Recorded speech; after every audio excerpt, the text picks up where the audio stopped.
Have you ever paused for a moment and asked yourself, why am I so tired? For so many of us, especially those of us who grew up with big ambitions, we were taught from a young age to chase our dreams. Push harder, move faster, sacrifice more, then maybe you'll get there. And for a while that made sense. We were young.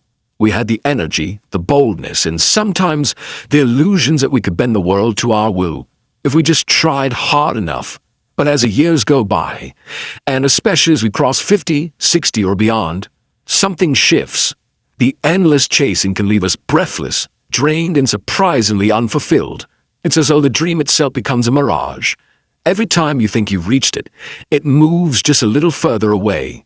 That is when I started asking myself, is there another way? Could it be that, instead of running after my dreams, I could let them come to me? Today, I want to share with you why I no longer chase dreams, and how I've learned with the wisdom of time to invite them instead. Let's explore together 7 deeply meaningful reasons why this gentle shift can transform not only your sense of purpose, but also your peace of mind. 1. Chasing can blind you to what you already have. When I was in my 30s and 40s, I was obsessed with getting ahead. A better house, a higher salary, recognition in my field. It felt like every waking hour was about proving something. And in that tunnel vision, I missed so much. I didn't see the quiet evenings with my children as they grew. I didn't appreciate the simple joys of a cup of tea with a friend. I want to tell you about Margaret, a woman I met in a community watercolor class. She has spent decades fighting to move up the corporate ladder, skipping birthdays, missing sunsets. One day, after a health scare, she simply stopped. She picked up a paintbrush, and she said to me, I was running so fast I forgot I already had what I needed to feel alive. When you chase relentlessly, you risk missing the beauty that is right in front of you. Love, laughter, a quiet morning. Sometimes a dream you're pursuing is already here, waiting to be noticed. 2. Chasing can lead to deep burnout and quiet resentment. Let's be honest. This hustle culture, it leaves scars. When you run after something non-stop, your body and mind pay the price. Sleepless nights, anxiety, the constant pressure to keep up, and the worst part, it can breed a subtle resentment. A neighbor of mine, Tom, is a powerful example. He poured everything into building a multi-million-dollar business.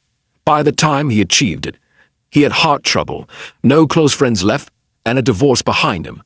He told me, I won, but felt like I'd lost.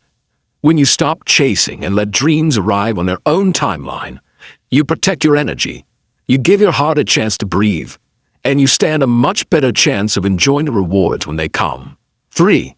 Letting dreams come to you honors timing and readiness. One of the greatest lessons I've learned is this. Life has its own schedule.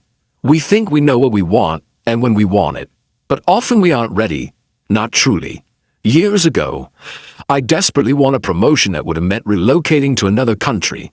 I was convinced it was my big break. When it fell through, I was devastated. But now, looking back, I see how unprepared I was. My children still needed me close. My marriage was fragile. I would have been overwhelmed. Fast forward 10 years.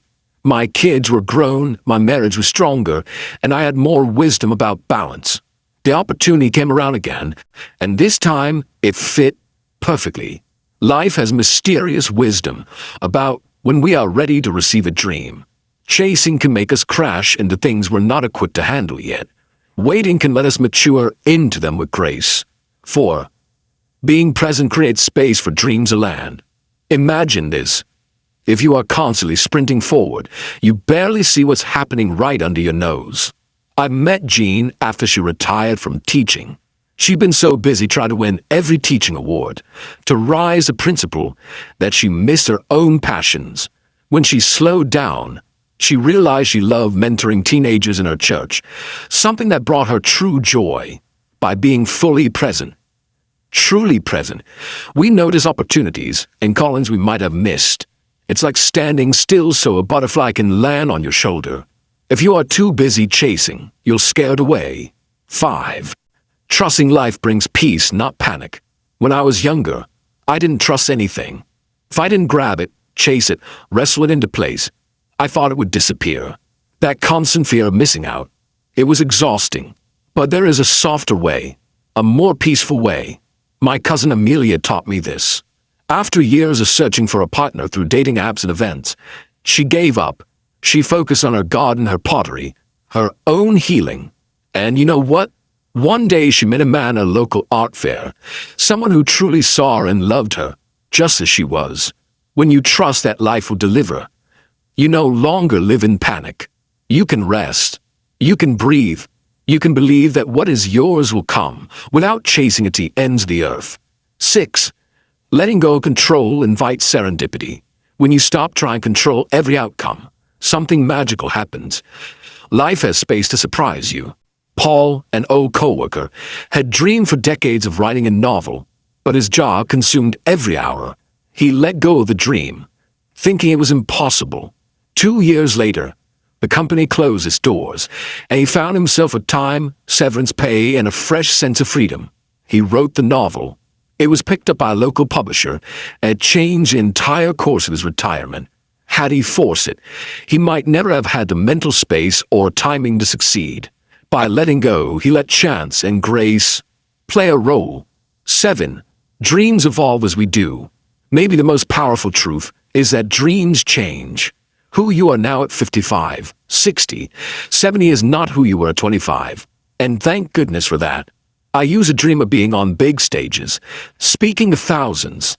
That dream felt so important in my younger years. But as I've grown, I find more satisfaction in one-on-one conversations, mentoring younger people, or simply sharing my ideas in videos like this. If I had clung to that old dream, I would have missed a deep fulfillment of this new path. Dreams are meant to grow with us. When we stop chasing and start listening, we give our dreams space to mature, just like we do. So, my friend, if you feel tired of running, if your heart is worn out, please hear this. You do not have a chase anymore. You can trust. You can rest. You can breathe. If a dream is meant for you, it will find you. Not because you sprinted toward it, but because you became the person ready to receive it. I'd love to hear your thoughts. Have you ever given up chasing a dream and found something even better waiting? Share your story in the comments. I read every one. And if this message brought you peace or a new way of thinking, please subscribe, like, and share with someone who needs to hear these gentle words today. Thank you for spending this time with me. Remember, your dreams know where to find you, and they will exactly when you're ready.